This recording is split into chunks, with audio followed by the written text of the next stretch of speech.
Hey everyone, welcome back for another top 5 video of mine. This time it's on the top 5 future world boxing champions. Now before we get into it, just some things of note. This is my personal list of fighters who have consistently impressed me to no end for a variety of different reasons, so this is just my subjective view. As well as I've tried to highlight some lesser known fighters or ones that don't get the same media attention as some other huge names like Ryan Garcia or Edgar Berlanga. They do not make the list, for example. The fighters on this list cannot have won a professional world title in their career at all. And lastly, the list isn't in any particular order other than first place. First place is held by a fighter I personally hold in the highest possible regard. But now that it's over, let's get into the list. Number 5, who's probably the most commercial name on the whole list, is the young knockout artist Vergil Ortiz Jr., who has a record of 17 fights, 17 wins with 17 knockouts. Vergil Ortiz continues to impress with each passing fight and each subsequent knockout.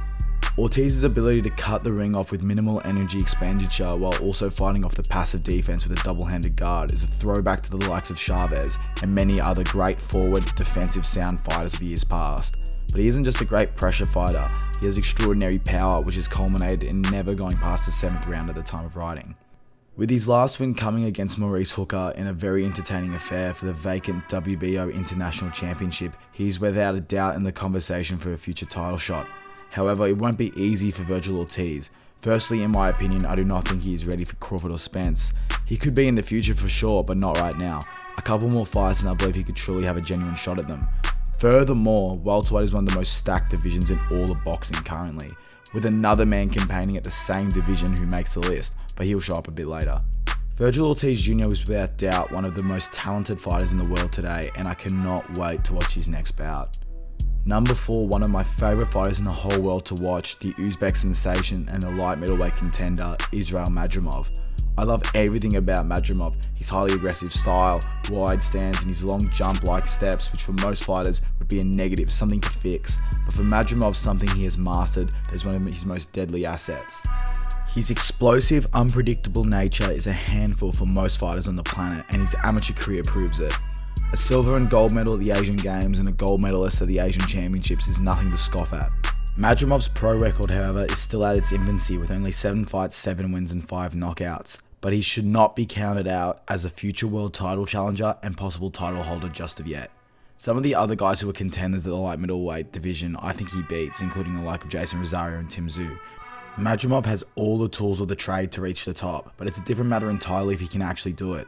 But if I'm being completely honest, I hope he does. I'm just a gigantic fan of his. Anyway, on to the next one. Number 3, the Floyd Mayweather-esque young newly turned professional in Keyshawn Davis. Davis has already shown tremendous potential and skill throughout his whole amateur career. At the time of recording, Keyshawn Davis has had 2 professional fights and has 2 professional wins. Davis is hungry, quick, patient, highly cerebral with great punch selection. He has all the potential to reach the very top of the professional ranks. However, he has entered the lightweight division, a division full of hungry, young and talented fighters not unlike himself, and to come out on top in that division is no small feat, so let's see what he can do. Some of his achievements during his amateur career include a silver medal at the Amateur World Championships and a silver at the Pan American Games. Davis has already fought the best of the best in the amateurs, having some notable losses against possibly the best amateur boxer in the world right now in Andy Cruz Gomez, losing 3 times to him, and 3 amateur losses to our second place on this list. The man in question is Mark Castro. Castro, much like Keyshawn Davis, was a very accomplished amateur boxer, winning gold at both the youth and junior world amateur championships, winning 17 national titles, and ending his insane amateur career with a ridiculous 177 wins and 7 losses. To make his amateur record even more spectacular, he went on an insane 48-1 in all international competition. He has wins in the amateurs over the likes of Keyshawn Davis, as previously said, Duke Reagan, and other highly touted professional prospect in Raymond Ford. Castro is a newly turned pro with 2 fights, 2 wins and 2 knockouts to his name. Honestly, I really rate Mark Castro. He has a fight coming up quite soon on the Canelo Billy Joe Saunders undercard with an opponent yet to be named. Funnily enough, Keyshawn Davis himself will also be making an appearance on the same card.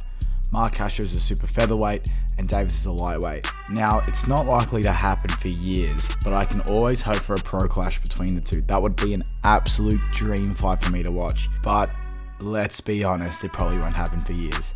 Anyways, on to the number 1 fighter on this list, and a man I think it's only a matter of time for to become a world champion. He is the Kazakh Thunder, or better known as Daniil Ulusanov. Before we even get into anything, let's just go over his ridiculous amateur pedigree. Ulusanov has won a silver at the Youth World Boxing Championships, 2-time gold medalist at the Asian Championships, 2-time gold medalist at the Asian Games, a silver and a gold at the 2013 and 2015 Amateur World Championships respectively, and a 2016 Olympic gold medalist. He has amateur victories over the likes of Josh Taylor, Suleiman Sissoko, Jamal Herring, Josh Kelly, Shakram Giasov, and fourth on this list, Israel Madramov. Absolutely incredible stuff. Ulusanov's angles, balance, defense, footwork, shot selections, and variety in punches as well as genuine punching power is a sight to behold. He is a fighter I cannot help but admire. At the time of recording, Ulusanov's professional record is 10 fights, 10 wins, 6 knockouts as he continues to blast his way into the mix of the top contenders of the division. His last fight was an extremely dominant win over former title holder and Terence Crawford victim Julius Ndongo. This win earned Ulusanov his first professional belt as the IBF Intercontinental Welterweight Champion, which is one of the major stepping stones towards earning him a title shot against one of the big dogs at welterweight. However, as I previously mentioned, welterweight is beyond stacked and Ulusanov needs some big wins over the top guys before he really deserves a chance at a world title. An absolute dream fight for me again. I know I'm playing like fake promoter or whatever, but let's just go with it. But a dream fight for me would be a Ulusanov-Conor Benn fight.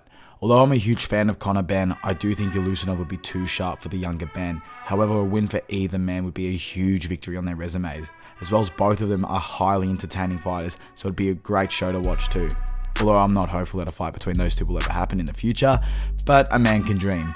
So that's my list. What do you guys think? Should someone else be included? Should a fighter be removed? Leave it in the comments below and don't forget to subscribe. See you in the next one. Bye.